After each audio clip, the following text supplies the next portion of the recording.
నమస్తే, welcome to V digital news. నేను కల్పన. బులెటిన్ల ముందుగా హెడ్లైన్స్ చూద్దాం.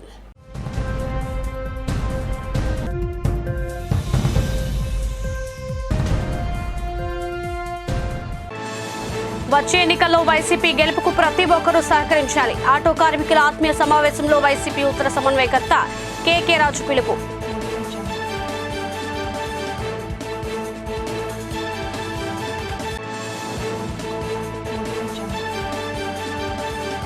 సభలు పెట్టి ప్రజల ప్రాణాలతో చెలగాటమాడుతున్నారు. వైసీపీ తీరుపై టీడీపీ జిల్లా అధ్యక్షులు పల్లా శ్రీనివాసరావు ఆరోపణ.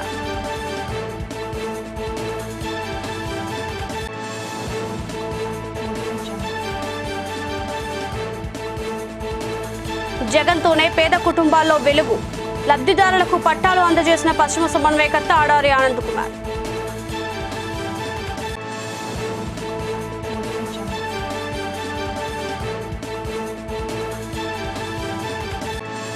టీడీపీలోకి 300 మంది యువకులు ముస్లిం సోదరులు చేరిక. కండువా వేసి పార్టీలోకి ఆహ్వానించిన పశ్చిమ ఎమ్మెల్యే గణబాబు.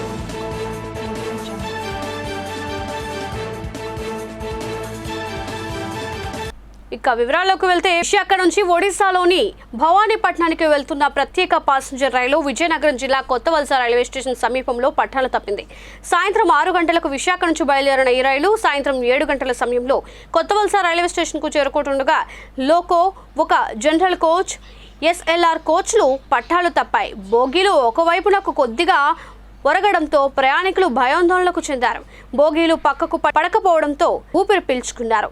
సమాచారం అందుకున్న రైల్వే అధికారులు, సిబ్బంది ఘటనా స్థలానికి చేరుకుని యుద్ధ ప్రాతిపదికన పునరుద్ధరణ పనులు చేపట్టారు. సుమారు గంటన్నర తర్వాత రైలు తిరిగి బయలుదేరింది. జగదాంబ జంక్షన్ దండుబజార్ రోడ్లో ఏర్పాటు చేసిన దిల్ సే హైదరాబాద్ హలీం సెంటర్ను వైఎస్ఆర్సీపీ ఉత్తర నియోజకవర్గ సమన్వయకర్త కేకే రాజు, జీవీఎంసీ డిప్యూటీ మేయర్ జియాని శ్రీధర్లు, దక్షిణ నియోజకవర్గం నేత సీతంరాజు సుధాకర్లు ప్రారంభించారు. ఈ సందర్భంగా వారు మాట్లాడుతూ ముస్లింలకు రంజాన్ శుభాకాంక్షలు తెలిపారు. హలీం సెంటర్ నిర్వాహకుడు షేక్ జుబేర్ మాట్లాడుతూ రంజాన్ మాసంలో కుల మతాలకు అతీతంగా హలీం సెంటర్లు ఏర్పాటు చేసి నామమాత్రపు ధరలకే మటన్, చికెన్ హలీం అందజేస్తున్నట్లు తెలిపారు. కార్యక్రమంలో స్థానిక కార్పొరేటర్ ఊరుకుటి నారాయణరావు, 53వ వార్డు కార్పొరేటర్ బర్కత్ అలీ, 42వ వార్డు కార్పొరేటర్ ఆల లీలావతి, శ్రీనివాస్ తదితరులు పాల్గొన్నారు. ముస్లిం సోదరులందరికీ కూడా రంజాన్ మాసం బిగిన్ అవుతున్న సందర్భంగా వారందరికీ కూడా పేరు పేరున శుభాకాంక్షలు, హృదయపూర్వక నమస్కారాలు.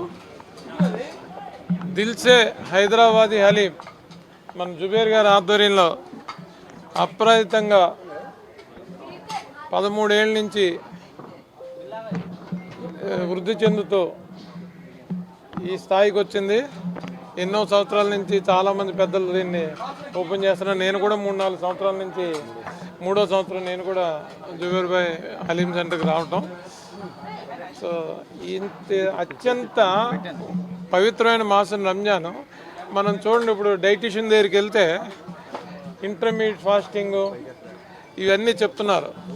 సైన్స్ అసలు అభివృద్ధి చెందని టైంలో కూడా ఈ తాలూకా మత పెద్దలు ఎంత చక్కగా డిజైన్ చేశారంటే, రాజ్యసభ సభ్యుడిగా ఎన్నికైన వైవి సుబ్బారెడ్డి ఈ నెల 12న తొలిసారి గాజువాక రానున్నారని, ఆయనకు ఘనంగా స్వాగతం పలకాలని ఎమ్మెల్యే తిప్పల నాగిరెడ్డి పిలుపునిచ్చారు. స్థానిక బీసీ రోడ్లోని టీఎన్ఆర్ ఫంక్షన్ హాల్లో ముఖ్య నాయకులతో సమావేశం నిర్వహించారు.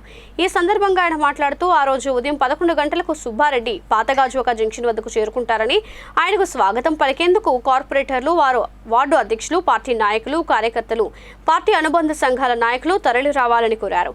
గాజువాక నుంచి ర్యాలీ నిర్వహించనున్నట్లు తెలిపారు. అనంతరం పలు అభివృద్ధి పనులను ప్రారంభించనున్నారని వివరించారు. సమావేశంలో మాజీ ఎమ్మెల్యే చింతలపూడి వెంకటరామయ్య, నియోజకవర్గ ఇన్ఛార్జ్ ఊరుకుటి చందు, కార్పొరేటర్లు తిప్పల వంశీరెడ్డి, భూపతిరాజు, సుజాత, నాయకులు పాల్గొన్నారు. భీముల తర్వాత మనది వెంటనే అయిపోయింది కనుక మనకు చాలా గ్యాప్ వచ్చింది పెద్ద మీటింగులు పెట్టుకునేందుకు. ఆ గ్యాప్ను పూడ్చడానికి ఈరోజు మనకు ఒక అకేషన్ దొరికింది. పెద్దలు ఉత్తరాంధ్ర జిల్లాల తాలూకా ఇన్ఛార్జ్కి రాజ్యసభ ఇవ్వడము, ఆయన రాజ్యసభ సభ్యుడిగా ప్రప్రదంగా గాజువాక నియోజకవర్గానికి వస్తున్నటువంటి సందర్భంలో మరి మంత్రిగా ఉన్నటువంటి అమర్నాథ్ని, అలాగే ఎంపీగా అభ్యర్థిగా అనౌన్స్ కాబడి ప్రసార రంగంలో ములుగు తేలుతున్నటువంటి బొత్స ఝాన్సీ గారిని, అలాగే విశాఖ ప్రథమ పౌరురాలు హరివెంకట కుమార్ గారిని, అలాగే ఇంకా మిగతా పెద్దల్ని కూడా ఆహ్వానిస్తున్నాం. అలాగే ఇక్కడ మరి ఎమ్మెల్యేగా నేను, మాజీ శాసనసభ్యులుగా చింతలపూడి వెంకటరామయ్య గారు, అలాగే మాజీ శాసనసభ్యులుగా గురుమూర్తి రెడ్డి గారు, మేము ముగ్గురం కూడా మరి ఈ కార్యక్రమాన్ని పర్యవేక్షిస్తాం. ఈ కార్యక్రమానికి ఎలా నడపాలనే దిశ మరి 74వ వార్డులో జరుగుతుంది కనుక, యువకుడు కనుక అతని వార్డులోనే లాస్ట్ మరి ఈ అర్బన్ హెల్త్ సెంటర్ ఓపెనింగ్ కనుక మిగతా అన్నీ అయిపోయి అని చేత ఈ బాధ్యత అంతా నువ్వే మోసి ఈ కార్యక్రమం సక్సెస్ చేయమని వంశీరెడ్డి గారికి కూడా చెప్పడం జరిగింది. తమ తాతలకు చెందిన ఏడుగుళ్ళు ఆలయ స్థలం తమదేనని ఆలయ ధర్మకర్త ఎరుసు నరసింగరావు తెలిపారు. ఈ సందర్భంగా ఆయన మీడియాతో మాట్లాడుతూ, కొన్నాళ్ల కిందట గ్రామ కమిటీ ప్రతినిధులు అమ్మవారి ఆలయాన్ని గ్రామానికి అప్పగించాలని కేసు వేశారన్నారు. ఈ కేసు తాను గెలిచినట్లు చెప్పారు. తర్వాత దుంగి ప్రసాద్, దుంగి దిలీప్, దుంగి రమేష్లు తమకు 10 లక్షల రూపాయలు ఇవ్వాలని డిమాండ్ చేశారు. లేకపోతే వివాదం సృష్టిస్తామని బెదిరించారన్నారు. ఈ నేపథ్యంలోనే ఆందోళన చేస్తున్నారన్నారు. ఈ అమ్మవారి గుడికి ఆలయ ధర్మకర్తలు మా తాతగారు 1916లో 57.5 సెంట్లు స్థలం కొన్నారు. ఆ స్థలంలో కొంత భాగం అమ్మవారి గుడిని నిర్మించుకున్నాం. వెనకాతల మేము అపార్ట్మెంట్లు నిర్మించుకుంటున్నాము. ఒక 20 సంవత్సరాల క్రితం గ్రామ కమిటీ వాళ్ళు వచ్చి ఈ అమ్మవారి గుడిని గ్రామ కమిటీకి అప్పచెప్పాలి అని అడిగారు. మేము అప్పచెప్పము అని చెప్తాము. దానికి వాళ్ళు కోర్టులో కేసు వేశారు. ఆ కేసు వాళ్ళు ఓడిపోయారు. 100 సంవత్సరాల నుంచి ఎవరో 100 సంవత్సరాల చరిత్ర ఉందండి గుడికి. ఎప్పుడు ఏ పెద్దలు కూడా డబ్బులు అడగలేదు. ఇప్పుడు వీళ్ళు మాత్రమే వచ్చి అడుగుతున్నారు. ఇలాగా మమ్మల్ని బాగా ఇబ్బంది పెడుతున్నాం. మేము మేము ఉంటున్నామండి అపార్ట్మెంట్ కింద. లాస్ట్ ఇయర్ పండగలో కూడా నన్ను, మా ఆయన్ని, దిలీప్, ఆ బాచి అన్న అతను, దిలీప్ అన్న ఎవరంటే జులైగా తిరిగేవాళ్ళండి. నక్వంతపాలెం గ్రామ కమిటీ అని చెప్పుకొని తిరుగుతున్నారు. కమిటీ అయితే లేదండి. గ్రామ కమిటీ అని చెప్పుకొని తిరుగుతున్నారు. కమిటీ అయితే లేదు. కానీ మమ్మల్ని మాత్రం బాగా హెరాస్ చేస్తున్నారు. మేము దాడి చేసింది కూడా వాళ్ళిద్దరే, దిలీప్ కుమార్ అని ప్రసాద్ రెడ్డి. దాడి చేసింది సీసీ కెమెరా ఫుటేజ్ ఉందండి మా దగ్గర. దాడి చేసినప్పుడు అంటే మొన్న చేసినప్పుడు ఇచ్చామండి. పండగలో చేసినప్పుడు మా పాప ఎంగేజ్మెంట్ ఉండడం వల్ల మేము కంప్లైంట్ ఇవ్వలేకపోయాం. ప్రజల ప్రాణాలతో చెలగాటమాడడమే వైసీపీకి అలవాటుగా మారిందని టీడీపీ జిల్లా అధ్యక్షులు పల్లా శ్రీనివాసరావు విమర్శించారు. ఎన్నికల వేళ బహిరంగ సభల కోసం జనాలు తరలిస్తూ ప్రజల ప్రాణాలు తీస్తున్నారని ఆరోపించారు. టీడీపీ జిల్లా కార్యాలయంలో జరిగిన మీడియా సమావేశంలో ఆయన మాట్లాడుతూ, మొన్న పిసినికాడలో ఒకరు, నిన్న మెదరమెట్టలో ఇంకొకరు, ఇలా ప్రతి చోట వైసీపీ నేతలు ప్రజల ప్రాణాలు తీస్తున్నారని మండిపడ్డారు. మెదరమెట్ల సభకి 50 నియోజకవర్గాల నుంచి జనాలను తరలించడమే లక్ష్యంగా పెట్టుకుని కనీస సౌకర్యాలు కల్పించలేదని ఆరోపించారు. గాజువాక నుంచి కూడా తరలించారని, ఒక్కో బస్కు 2 లక్షల రూపాయలు ఖర్చు చేశారన్నారు. కల్తీ మద్యంతో 35,000 మందికి లివర్ సమస్యలతో బాధపడుతున్నారని తెలిపారు.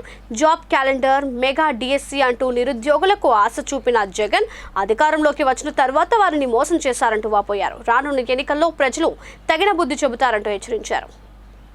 జగన్మోహన్ రెడ్డి గారు 99.9% అయితే మేము హామీలన్నీ కూడా నెరవేర్చేసాము అని అబద్ధాలు చెప్తూ ఆయన ప్రసంగాన్ని ప్రారంభించారు.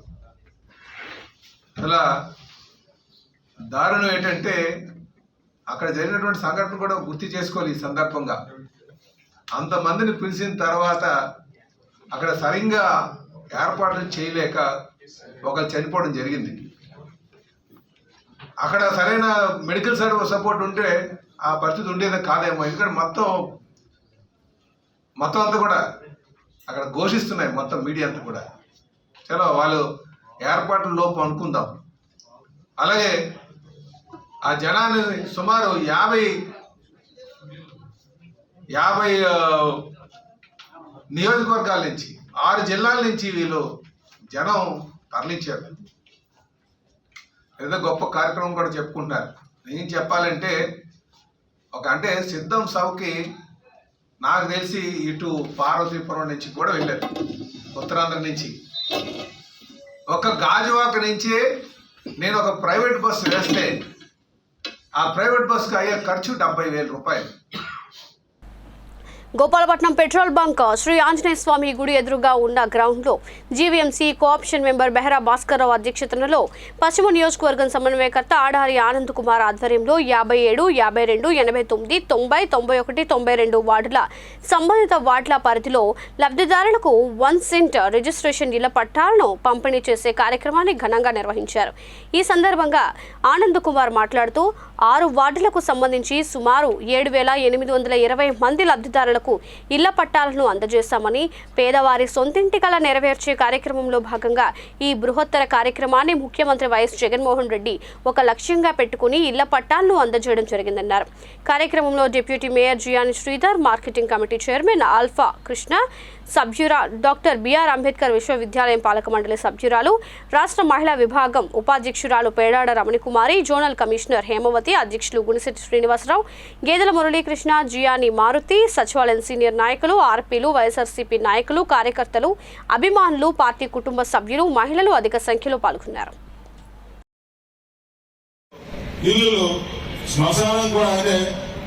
చనిపోయిన కప్పనందుకు కూడా సరిపోవని చెప్పిన వ్యక్తి చంద్రబాబు నాయుడు గారు. ఆయన ఇవ్వడం ఒకరు చేస్తే వాడలేదు. 14 సంవత్సరాలు ముఖ్యమంత్రి చేసి 40 years ఇండస్ట్రీ అని చెప్పి ఈరోజు ప్రజల దగ్గరకు వచ్చి నేను 14 సంవత్సరాలు ముఖ్యమంత్రి చేశాను, ఇదిగో మీకు ఇన్ని చేశాను, నా ఓటేని నేను అడగకుండా పొత్తుల కోసం పరిగెత్తి ఢిల్లీ వరకు కూడా నిన్ను కూర్చొని ఏదో విధంగా దొంగదారులో గెలాలి అనే ఉద్దేశంతో జగన్మోహన్ రెడ్డి గారిని ఎదిరించినందుకు పార్టీలన్నీ ఏకమయ్యాయి. ఈరోజు ప్రజల కోసం కాదు, వాళ్ళ స్వార్థం కోసం వాళ్ళు ఏకమవుతున్నారు. అది మీరు దృష్టిలో పెట్టుకోవాలి. ఎట్టి పరిస్థితుల్లో మళ్ళీ జగన్మోహన్ రెడ్డి గారు రావాలి. ఎందుకంటే మెరుగైన సంక్షేమ పథకాలు, అభివృద్ధి కార్యక్రమాలు, ఇంకా అర్హత ఉన్న వాళ్ళందరికీ కూడా ఇల్లులు కూడా ఇచ్చే కార్యక్రమం జగన్మోహన్ రెడ్డి గారు చేపడతారని సందర్భంగా తెలియజేస్తున్నాను. అంటే జగన్మోహన్ రెడ్డి ముఖ్యమంత్రి వచ్చిన తర్వాత మనం అందరూ సంతోషంగా ఉన్నాం, సొంత ఇంటి వాహనాలు కూడా అయిపోయాం అవ్వలేదా? ఇంకా అందరూ సంతోషంగా ఉన్న తర్వాత రేపు ఎలక్షన్ వచ్చినప్పుడు ఆనంద్ గారికి ఎందుకు ఓటు వేయాలి? ఎందుకు ఓటు వేయాలి? మీరందరూ సంతోషంగా ఉన్నారు కదా, ఎందుకు వేయాలి అనేది ఒక్కసారి చెప్తాను వినండి. నాకు అన్ని పార్టీల్లో కూడా ఫ్రెండ్స్ ఉన్నారు, ఎందుకంటే కొంచెం ముదిరేను కదా, అవునా? తెలుగుదేశం పార్టీకి సంబంధించిన నాయకులు, అలాగే జనసేన సంబంధించిన నాయకులు, ముఖ్యమంత్రి స్థాయిలో ఒక కోర్ కమిటీ ఉంటుంది, అంటే ఆ పార్టీ అధ్యక్షుడి స్థాయిలో వాళ్ళు మాట్లాడుకుంటున్నప్పుడు జగన్మోహన్ రెడ్డి ఇలా పంచుకుంటూ జనాలకి డబ్బులు బాగానే పంచాడు. త్వరలో సార్వత్రిక ఎన్నికలు జరగనున్న నేపథ్యంలో ఇప్పటికే అభ్యర్థులను కొన్ని పార్టీలు ప్రకటించిన విషయం తెలిసిందే. పశ్చిమ నియోజకవర్గ జనసేన తెదేపా ఉమ్మడి అభ్యర్థి గణబాబు తన ప్రచారానికి మరింత పదును పెట్టారు. 59వ ward ex service men colony మస్జిద్ ఏరియాలో తెలుగు జన ఘన భారత విజయ కేతన సభ నిర్వహించారు. సిహెచ్ రామ్మోహన్ నాయుడు అధ్యక్షతన జరిగిన కార్యక్రమంలో గణబాబు మాట్లాడుతూ రాబోయే రోజుల్లో యువతకు ఉద్యోగ అవకాశాలు కల్పించేందుకు చర్యలు తీసుకుంటామని తెలిపారు. ఈ సందర్భంగా 300 మంది యువకులు ముస్లిం సోదరులు పార్టీలో చేరారు. వారందరికీ పార్టీ కండువాలు వేసి సాదరంగా ఆహ్వానించారు. కార్యక్రమంలో లక్ష్మణ్ రావు, మిత్తిరెడ్డి, శంకర్రావు, భాస్కర్ రావు తదితరులు పాల్గొన్నారు. తలమానికంగా చేసినటువంటి చంద్రబాబు నాయుడు ఆ ఆదాయంతోనే ఈరోజు తెలంగాణ రాష్ట్రం విడిపోతే ఆ ఒక్క నగర ఆదాయం చాలు ఈరోజు సంపద సృష్టించారు. అదే రకంగా మనకి కూడా మన రాష్ట్రానికి ఒక సంపద సృష్టించాలి. మన ప్రజలపైన భారం వేయకూడదు, ప్రజలపైన భారం వేయకుండా అభివృద్ధి సంక్షేమం చేయాలనుకున్నారు ఆ రోజు.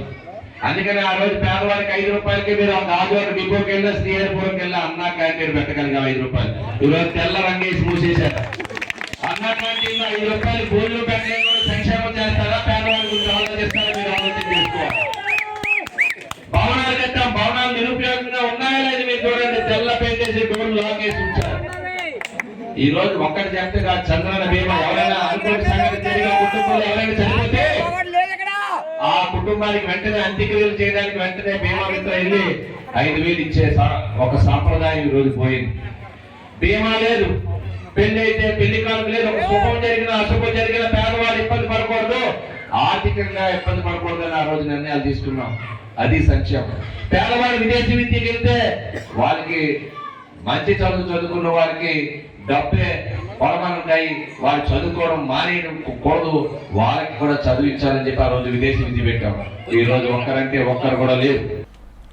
అకేపాలెం షాదీఖానా కళ్యాణ మండపంలో విశాఖ ఉత్తర నియోజకవర్గ పరిధిలోని ఆటో కార్మికుల ఆత్మీయ సమావేశం జరిగింది. ఈ ఆత్మీయ సమావేశానికి ముఖ్య అతిథిగా విశాఖ ఉత్తర నియోజకవర్గ ఎమ్మెల్యే అభ్యర్థి కేకే రాజు పాల్గొన్నారు. ఈ సందర్భంగా కేకే రాజు మాట్లాడుతూ ఈ ప్రభుత్వ హయాంలో ముఖ్యమంత్రి వైఎస్ జగన్మోహన్ రెడ్డి ఆటో కార్మికుల కోసం పాదయాత్రలో ఆటో కార్మికుల కష్టాలు చూసి ప్రతి ఆటో కార్మికుడుకు వాహన మిత్ర పథకం తీసుకువచ్చి వారికి చేదోడుగా నిలుస్తున్నారని అన్నారు. త్వరలో విశాఖను రాజధానిగా ముఖ్యమంత్రి వైఎస్ జగన్మోహన్ రెడ్డి చేయబోతున్నారన్నారు. దీని వలన విశాఖలో ప్రయాణికుల సంఖ్య గణనీయంగా పెరుగుతుందని, తద్వారా ఆటో కార్మికులందరికీ ఎక్కువ ఉపాధి లభిస్తుందన్నారు. వచ్చే ఎన్నికల్లో ప్రతి ఒక్కరూ వైఎస్ఆర్ కాంగ్రెస్ పార్టీ గెలుపునకు సహకరించాలని ఈ సందర్భంగా కోరారు. అనంతరం ఆటో కార్మికుల కోసం పండుగ వస్త్రాలు పంపిణీ చేశారు. ఈ సమావేశంలో జీవీఎంసీ ఫ్లోర్ లీడర్ బాణాల శ్రీనివాసరావు, డిప్యూటీ ఫ్లోర్ లీడర్లు అల్లు శంకర్రావు, కార్పొరేటర్లు సాడి పద్మారెడ్డి, సారిపల్లి గోవింద్, ఆల లీలావతి శ్రీనివాస్, రే వెంకటరమణ, కేవీఎన్ శశికళ తదితరులు పాల్గొన్నారు. 3648 కిలోమీటర్ల సుదీర్ఘ పాదయాత్రలో ఏ పథకాల ద్వారా కార్మికులు కానీ, కర్షకులు కానీ, ఆటో కార్మికులు కానీ, రైతులు కానీ, నిరుద్యోగ యువకులు కానీ, మహిళలు కానీ కష్టాలు కడతీర్చాలని జగన్మోహన్ రెడ్డి గారు అధ్యయనం చేసి ఆయన ఆ రోజు నవరత్నాలు రూపొందించడం జరిగింది. ఆ నవరత్నాల రూపకల్పనలో కల్పించే విషయంలో కూడా ఎన్నికలకు ముందు జగన్మోహన్ రెడ్డి గారు 2 పేజీలు మేనిఫెస్టోని విడుదల చేసినప్పుడు ఆయన ఒక మాట చెప్పడం జరిగింది. నేను ఈ మేనిఫెస్టోని ఒక బైబుల్గా, ఒక భగవద్గీతగా, ఒక ఖురాన్గా భావిస్తాను. ఆ మతాల ద్వారా గ్రంథాలకి ఎంతైతే విలువనిస్తారో అంతే విలువనిచ్చి ఈ రాష్ట్రంలో ఉన్న పేదరిక నిర్మాణం కోసం నేను పాటుపడతానని జగన్మోహన్ రెడ్డి గారు మాట్లాడడం జరిగింది. ఇచ్చిన మాటకి గడపడి ముఖ్యమంత్రిగా ప్రమాణ స్వీకారం చేసినప్పుడు పెట్టిన మొట్టమొదటి సంతకం గత ప్రభుత్వ హయాంలో 65 సంవత్సరాలు నిండితేనే కానీ వృద్ధాప్య పెన్షన్ ఇచ్చే పరిస్థితి ఉండేది కాదు. దాన్ని 65 సంవత్సరాల నుంచి కూడా వృద్ధాప్య పెన్షన్ వర్తించే విధంగా చట్టాన్ని తీసుకొచ్చి 2250 నుంచి 3000 వరకు కూడా 4 సంవత్సరాల కాలంలో వృద్ధాప్య పెన్షన్ పెంచుతానని మాట్లాడడం జరిగింది. అవ్వాతాత వృద్ధాప్య పెన్షన్ దగ్గర నుంచి ఈరోజు కడుపులో పడ్డ బిడ్డ సంపూర్ణ పోషణ వరకు కూడా ఎక్కడ కులం కానీ, మతం కానీ, పార్టీ కానీ చూడకుండా ఈరోజు జగన్మోహన్ రెడ్డి గారు ఈరోజు అందరికీ కూడా ఎలాంటి వివక్ష లేకుండా, ₹1 కూడా అవినీతి లేకుండా సచివాలయ వ్యవస్థ ద్వారా, వాలంటీర్ వ్యవస్థ ద్వారా ఈరోజు సంక్షేమ పథకాలు అందిస్తున్నారు. ఆమెకి అందరూ కూడా చెప్తారు, లక్ష్మీదేవికి స్థిరత్వం ఉండదు. రేపు మీ పిల్లలకి ఒక 10,000 ₹1,00,000 ఒక బంగారం కొలుసో లేకపోతే ఇంకొక కారు కొనిస్తే దానికి స్థిరత్వం ఉండదు. స్థిరత్వం ఉండేది చదువు మాత్రమే. ఎన్నికల బాండ్స్ వివరాలను ఎస్బీఐ వెంటనే బహిర్గతం చేయాలని డిమాండ్ చేస్తూ సిపిఎం పార్టీ ఆధ్వర్యంలో గాజువాక ఎస్బీఐ శాఖ కార్యాలయం వద్ద ధర్నా నిర్వహించారు. పార్టీ జోన్ కార్యదర్శి ఎం రాంబాబు మాట్లాడుతూ ఎన్నికల బాండ్ పథకాన్ని రద్దు చేయాలని సుప్రీంకోర్టు తీర్పు ఇవ్వడం జరిగిందని, దానికి అనుగుణంగా మార్చి 6 కల్లా స్టేట్ బ్యాంక్ వివరాలు ఇవ్వాలని ప్రకటించిందని, అయితే నేటికి ఆ వివరాలు ఇవ్వకుండా 120 రోజులు గడువు ఇవ్వాలని ఎస్బీఐ కోరడాన్ని తమ పార్టీ వ్యతిరేకిస్తుందన్నారు. ఎస్బీఐని బీజేపీ ప్రభుత్వం కంట్రోల్ చేస్తుందని అన్నారు. కార్పొరేట్ సంస్థల ద్వారా బాండ్ రూపంలో నిధులు సేకరిస్తూ ప్రజాస్వామ్యాన్ని కూనీ చేస్తుందని అన్నారు. ఎన్నికల బాండ్స్ ద్వారా నిధులు సేకరించి డబ్బులు కుమ్మరించి అధికారంలోకి రావాలని బీజేపీ ప్రభుత్వం ఎదురు చూస్తుందని ఆరోపిస్తూ లోకేష్ అధ్యక్షతన వహించిన కార్యక్రమంలో జోన్ నాయకులు K Santosham Varma, KP Kumar, M Sridevi, Y Subbaraju, Satyanarayana, Koteswararao పాల్గొన్నారు. భారతదేశ ఆర్థిక వ్యవస్థ, రాజకీయ వ్యవస్థ, ఈ వ్యవస్థనంతా కూడా నాశనం చేసేలాగా బీజేపీ ప్రభుత్వము కుట్ర పడుతుంది. వాళ్ళు ఏదైతే జమిలి ఎన్నికలు అన్నారో ఆ జమిలి ఎన్నికలు నిర్వహించడానికి లాగా ఈ రోజు బీజేపీ ప్రభుత్వం కృషి చేస్తుంది. అందులో భాగంగానే ఎన్నికల బాండ్లు ఈ వెంటనే ప్రకటించాలని ఎస్బీఐని కోరుతున్నాం. ఎన్నికల బాండ్లు ముఖ్యంగా 2005 కోట్లు ఈ రోజు ఎన్నికల బాండ్ల వల్ల ఆదాయం వచ్చింది. ఇందులోని 6,665 కోట్లు ఒక బీజేపీకి అకౌంట్లో పడ్డాయి. మరి ఎన్నికల బాండ్లు పథకం ఈ తప్పు అని సుప్రీంకోర్టు తీర్పు ఇవ్వడం జరిగింది. సుప్రీంకోర్టు మార్చి 6వ తేదీ కల్లా ఎవరు ఏ కంపెనీలు ఎన్నికల బాండ్లు ఏ పార్టీకి ఇచ్చాయి వివరాలు చెప్పాలని సుప్రీంకోర్టు తీర్పు చెప్పడం జరిగింది. ఆ సుప్రీంకోర్టు తీర్పుని ధిక్కరించి ఎస్బీఐ మేము ఇవ్వలేమండి, 120 రోజులు పడుతుంది మీ ఇవ్వడానికి అని తిట్టంగా చెప్పంటే ఈరోజు సుప్రీంకోర్టుని కోర్టు ధిక్కరణ కేసు కింద వ్యవహారంగా ఈరోజు ఎస్బీఐ చేసింది. విశాఖ తూర్పు నియోజకవర్గం 3వ జోన్ పరిధి స్థానిక జీవీఎంసీ 17వ వార్డు శివాజీపాలెంలో నూతనంగా అభివృద్ధి చేసిన శివాజీ పార్క్ ను నగర మేయర్ గొలగాని హరివెంకట కుమారి, విశాఖ పార్లమెంట్ సభ్యులు, తూర్పు నియోజకవర్గం వైసీపీ సమన్వయకర్త ఎంవివి సత్యనారాయణ ముఖ్య అతిథులుగా విచ్చేసి ప్రారంభించారు. జీవీఎంసీ నిధులు 1,153.30 లక్షల రూపాయలు జీవీఎంసీ నిధులతో నూతనంగా ఆధునీకరణ చేసిన పనులను ప్రారంభించినట్లు తెలిపారు. విశాఖ ప్రాంతములే కాకుండా విశాఖ తూర్పు నియోజకవర్గంలో కూడా ఎన్నో పార్కులు ఆధునీకరణ చేపట్టామని మేయర్ గొలగాని హరివెంకట కుమార్ తెలిపారు. కార్యక్రమంలో 17వ వార్డు కార్పొరేటర్ గేదెల లావణ్య నాగరాజు, జేసీఎస్ మండల ఇన్ఛార్జ్ పీలా ప్రేమ్ కిరణ్, నండూరు సుబ్రహ్మణ్యం, నీలారెడ్డి, జోషిలా, సత్యవతి, లవన్, వరహాలు, సీతారాం రెడ్డి, చంద్రిక, దానేష్, జీవీఎంసీ సిబ్బంది, కన్వీనర్లు పాల్గొన్నారు. మనం పార్క్ని చాలా అందంగా తీర్చిదిద్దడం జరిగింది. ఇందులో ప్రత్యేకత ఏంటంటే ఈ వాటర్ ఫౌంటైన్, శివాజీ విగ్రహంతో పాటు వాటర్ ఫౌంటైన్ అన్నది ఈ శివాజీ పార్క్లో ఒక ప్రత్యేకమైనది. శివాజీ పార్క్ అంటే మన ఇక్కడ ఈస్ట్లో చాలా పెద్ద పార్కు, దాన్ని ఇంకా మరింత అందంగా చేకూర్చి ఈరోజు జీవీఎంసీ ఆధ్వర్యంలో 1,53 లక్షలతో రినోవేషన్ వర్క్ చేసి ప్రజలందరికీ కూడా అందుబాటులోకి తీసుకురావడం జరిగింది. అలాగే మనము టోటల్గా విశాఖపట్నం మొత్తానికి చూసుకుంటే అన్ని జోన్స్ల్లో కూడా ఎక్కువ ప్రయారిటీ పార్క్స్కే ఇచ్చాము. దాంట్లో మనం 146 పార్కులని ఇప్పటివరకు అభివృద్ధి చేసాము. అందులో థీమ్ పార్క్స్ అని, డిఫరెంట్ పార్క్స్, సీతాకోక చిలుక పార్క్ అని, ఇలాంటివి చాలా పార్క్స్ మనం డెవలప్మెంట్ చేయడం జరిగింది. దాంట్లో భాగంగా ఈరోజు శివాజీ పార్క్ని రినోవేషన్ చేసి ప్రజలకి తీసుకురావడం చాలా సంతోషకరం. ఇదంతా కూడా గౌరవ ముఖ్యమంత్రి శ్రీ వైఎస్ జగన్మోహన్ రెడ్డి గారు పర్యావరణానికి ఇచ్చిన ప్రయారిటీ. అలాగే అన్ని ప్లేసెస్లో కూడా ఎక్కువగా పార్క్స్ ఇంప్రూవ్మెంట్ చేయాలనే మాకు సూచనలు ఇవ్వడంతో ఈరోజు శివాజీ పార్క్ని ఇంత బాగా ప్రజలకి అందుబాటులోకి తీసుకురావడం జరిగింది. అత్తని కోడలు సన్నిగొడ్డతో దారుణంగా హతమార్చిన ఘటన అనకాపల్లి దేవీనగర్లో చోటు చేసుకుంది. గత కొన్ని సంవత్సరాలుగా దేవీనగర్లో ఒకే ఇంటిలో పక్కపక్కనే నివాసం ఉంటున్న అత్త కోడలకు తరచూ గొడవలు పడుతూ ఉంటున్నారు. ఈ క్రమంలో ఉదయం సుమారు 9 గంటల సమయంలో ఇంట్లో ఎవరూ లేకపోవడంతో మరలా గొడవకు దిగిన సమయంలో అత్త సింహాద్రమ్మను కోడలు పూర్ణ పక్కనే ఉన్న సన్నిగొడ్డతో అత్త సింహాద్రమ్మ తలపై బలంగా కొట్టడంతో తీవ్ర రక్తస్రావంతో పడి ఉన్న సింహాద్రమ్మను చుట్టుపక్కల వారు చూసి హుటాహుటిన అంబులెన్స్లో హాస్పిటల్కు తరలిస్తున్న క్రమంలోనే మార్గ మధ్యంలోనే చనిపోయింది అత్త. దీంతో పోలీసులు రంగప్రవేశం చేసి ఘటనా స్థలానికి చేరుకొని క్లూస్ టీంతో వివరాలు సేకరించారు. దీనిపై పోలీసులు కేసు నమోదు చేసి దర్యాప్తు చేస్తున్నారు. 11/3/2024 సుమారు 9 గంటల సమయంలో, మార్నింగ్ సమయంలో దేవీనగర్ ఇక్కడ ఏగల సన్యాసరావు ఇంటి దగ్గర ఒక మర్డర్ జరిగిందండి. ఏగల సన్యాసరావు వైఫ్ సింహాద్రమ్మని వాళ్ళ కోడలే ఏగల పూర్ణ ఏమో ఆ సన్ని ఉంటుంది, వాళ్ళ ఇల్లు ఇక్కడ పక్కనే ఉంటాయి. వాళ్ళ ఎవరైతే సన్యాసరావు భార్య డిసీజ్డ్ ఒక ఇంట్లో ఉంటారు, ఆ పక్కింట్లోనేమో ఈ పూర్ణ, వీళ్ళ హస్బెండ్ గణేష్, పిల్లలు వీళ్ళందరూ ఉంటారు. వీళ్ళకి 2007లో లవ్ మ్యారేజ్ జరిగింది. అప్పటి నుంచి కూడా చిన్న చిన్న గొడవలు పడుతుంటారు. ఆ గొడవల వల్ల దిశ పోలీస్ స్టేషన్లో కౌన్సిలింగ్ కూడా వీళ్ళకి జరిగింది. అయితే 2-3 సార్లు ఎలాగైనా కానీ ఎవరైతే చనిపోయారో సింహాచలమమ్మ నిన్ను వదలగొట్టుకుంటే కానీ నా బతుకు బాగుంటుందని చెప్పి అనడం జరిగింది. అదేవిధంగా ఈరోజు మార్నింగ్ వాళ్ళిద్దరి మధ్య గొడవ జరిగి ఆ ఇంటి బయట వరండాలోని సన్ని, మన నూరుకునే సన్ని ఉంటుంది కదా, దాంతో ఆమె తలపైన కొట్టి అక్కడి నుంచి నేను మా అత్తను చంపేశానని చెప్పి ఈ వీధులు వెళ్ళి తుంపలు పారిపోవడం జరిగింది. ఆ కొనబూపురితో ఉన్న ఆమెని ఇక్కడ ఉన్నవాళ్ళు వాళ్ళ హస్బెండ్కి, వాళ్ళ సన్నకి, కోడలకి, ఆ కూతుర్లకి ఫోన్ చేసి వాళ్ళందరూ ఇమీడియట్లీ ఇక్కడ రష్ అయ్యి హాస్పిటల్కి షిఫ్ట్ చేయడం జరిగింది. బట్ అప్పటికే డిసీజ్డ్ చనిపోయిందని హాస్పిటల్ వాళ్ళు చెప్పడం జరిగింది. దీనిపైన కేసు క్రైమ్ నంబర్ 114/2024గా అండర్ సెక్షన్ 302 IPC కింద రిజిస్టర్ చేసాము. కేసు ఇన్వెస్టిగేషన్ చేస్తున్నాము. త్వరలో ముద్ద ఎవరైతే ఉన్నారో ఆమెని అరెస్ట్ చేసి జ్యుడిషియల్ రిమాండ్కి పంపిస్తాం. 4 ప్రాంతాల్లో నిర్వహించిన సిద్ధం బహిరంగ సభలకు విశేష స్పందన లభించిందని రాష్ట్ర మంత్రి బొత్స సత్యనారాయణ పేర్కొన్నారు. విశాఖలో నిర్వహించిన మీడియా సమావేశంలో ఆయన మాట్లాడుతూ సీఎం వైఎస్ జగన్మోహన్ రెడ్డి ఇచ్చిన హామీలకు మేరకు అన్నీ నెరవేర్చారని అన్నారు. తాను మేలు చేస్తేనే ఓటు వేయమని అడిగిన ఏకైక నాయకుడు జగన్మోహన్ రెడ్డి అని కొనియాడారు. పొత్తుల కోసం చంద్రబాబు, పవన్ కళ్యాణ్లు వెంపర్లాడుతున్నారని ఎద్దేవా చేశారు.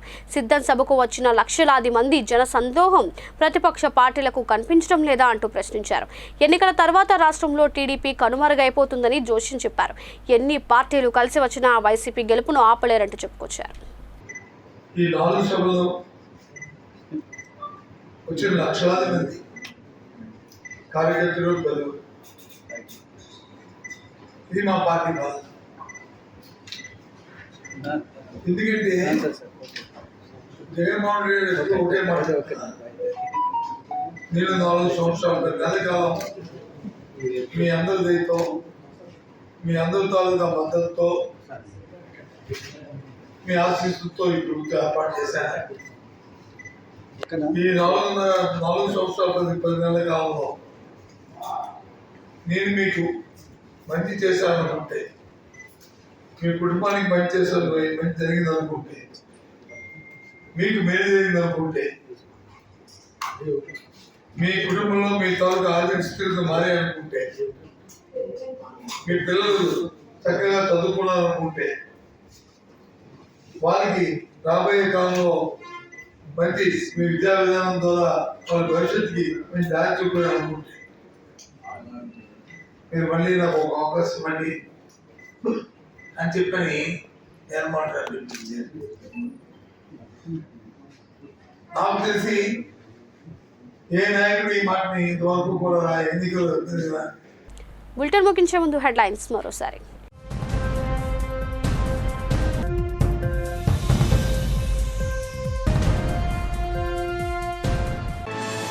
వచ్చే ఎన్నికల్లో వైసీపీ గెలుపుకు ప్రతి ఒక్కరూ సహకరించాలి. ఆటో కార్మికుల ఆత్మీయ సమావేశంలో వైసీపీ ఉత్తర సమన్వయకర్త కేకే రాజు పిలుపు.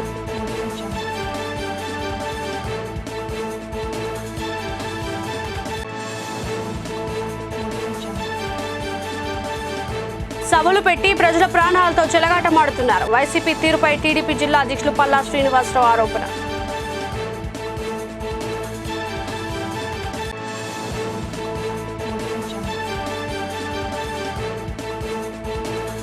జగన్తోనే పేద కుటుంబాల్లో వెలుగు. లబ్ధిదారులకు పట్టాలు అందజేసిన పశ్చిమ సమన్వయకర్త ఆడారి ఆనంద్ కుమార్.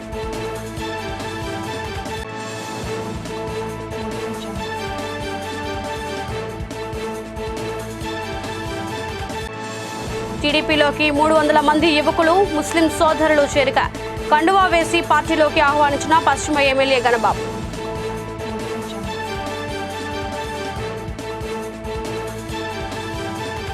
ఇవి ఇప్పుడు వరకున్న వీడిజిటల్ న్యూస్ అప్డేట్స్. సరికొత్త బులెటిన్లో మళ్ళీ కలుద్దాం. Until then keep watching V Digital news.